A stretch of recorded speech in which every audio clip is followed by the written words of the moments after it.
Pinocchio, Part 3. Pinocchio studied hard for a whole year. He did not quite enjoy it, but he earned the respect of all his classmates except Candlewick, the laziest, nastiest boy in school. Pinocchio took quite an interest in him. One day the blue fairy told Pinocchio, "You have done well. Complete one more day of school, and you shall cease to be a wooden puppet." Pinocchio ran to tell Candlewick. Not finding him at home, Pinocchio looked and looked until at last he spotted the rascal hiding on a porch on a peasant's cottage. To Pinocchio's surprise, Candlewick did not seem impressed to learn that Pinocchio would soon become a boy. Candlewick was more interested in his own plot to run away that very night to an island called Land of Toys. "Come with me, Pinocchio," he begged. At first, Pinocchio declined, saying, "I? No, never." When Candlewick told him more about the place, there were no schools, he said, no masters, no books, no studies. Thinking of all the hard work he'd endure it, and the promise of more ahead, Pinocchio considered the offer. Just then he heard the sound of a distant trumpet.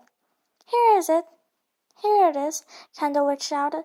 He pulled a very strange couch pulled by 12 pairs of donkeys. Candlewick leaped inside, holding the door open. He cried, "Come along, we shall have fun. We shall have such fun." Pinocchio sighed and finally jumped in.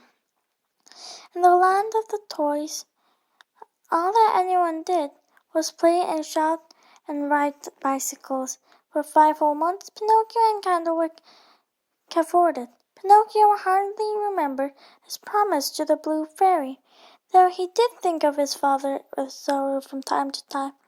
Then one day he awoke and scratched his head and discovered that a large ear had grown there. Pinocchio put up a cotton cap and then went to see Candlewick, who also wore a hat. "Excuse me," said Pinocchio, "will you let me see your ears?" "On the count of 3, let's remove our caps," Candlewick said. On the third count, they did so and saw that they suffered from the same condition. They began to point and laugh at each other until their laughter turned to a loud braying. Next, they grew tails and hoofs and began to walk on all 4s. Just then, who should approach them was the coachman, who had taken them to the Land of Toys. He put handlers on the 2 donkeys and led them to a market where he sold them, each to a different master. Pinocchio was a ringmaster in a circus. He brought Pinocchio out into a ring full of onlookers and made him jump through a hoop. On the third leap, one of Pinocchio's hoofs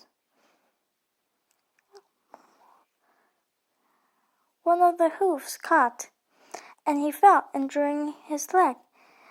"I have no use for a lame donkey," the ringmaster muttered, hurrying him off stage. That night he threw Pinocchio into the sea. Pinocchio sank into the very depths, for as a donkey he didn't know how to swim. He was at the point of drowning when suddenly a shoal of fish surrounded him and nibbled at the donkey flesh for his body. All that remained was a wooden puppet that had been trapped inside.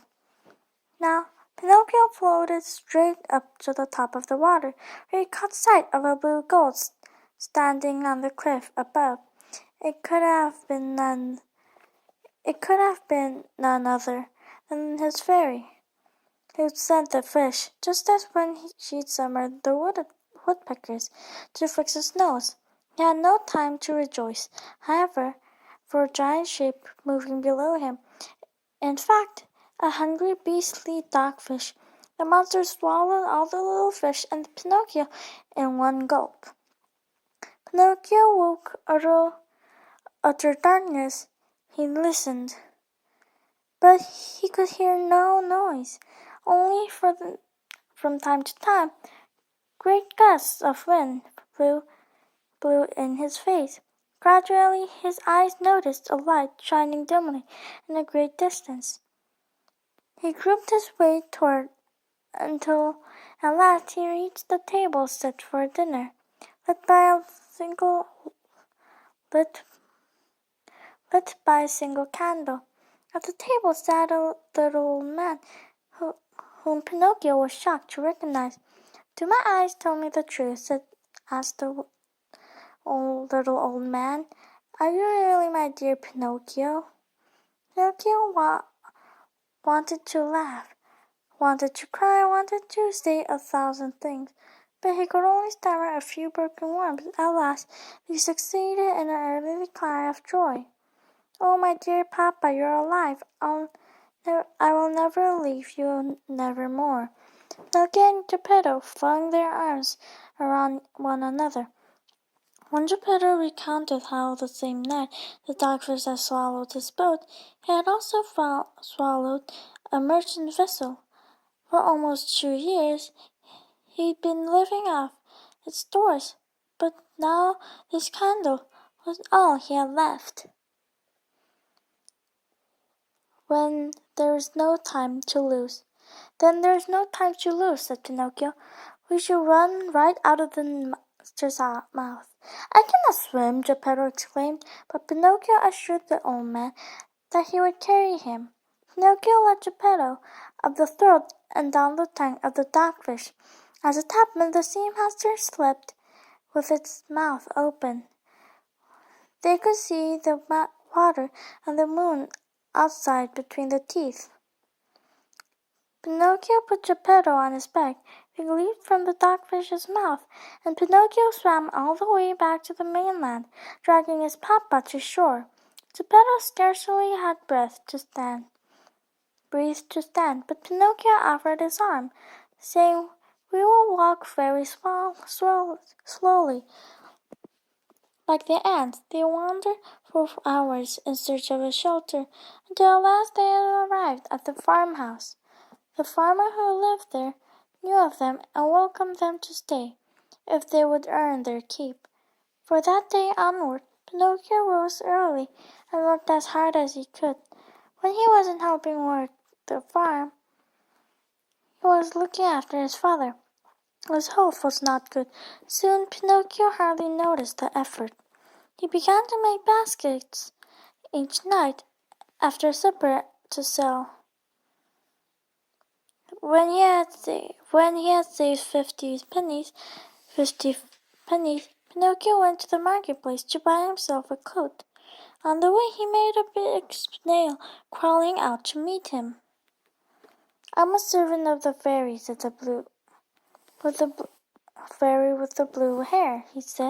She said, "The lady has fallen ill, and she has not enough money,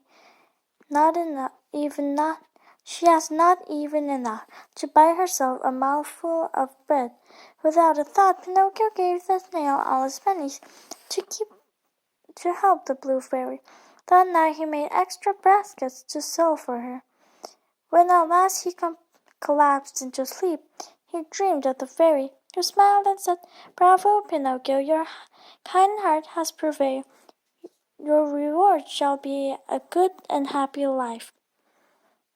And Pinocchio awoke and was back home in his own sweet bed. He hopped out and went and stood before the mirror. Looking back, he saw not a puppet but a boy. In the next room he found his father, Master Geppetto, the wood carver, in excellent health. "Father, how can this be?" Pinocchio asked. "Well, ill-behaved boys finally become good. When ill-behaved boys finally become good," Geppetto said, "they have the power to bring their families happiness." "And where's the old Pinocchio?" Geppetto pointed to the wall, where a large wooden puppet hung limp. Pinocchio looked at a short time before exclaiming, "How ridiculous I was when I was a puppet, and how happy I am that I have become a real boy."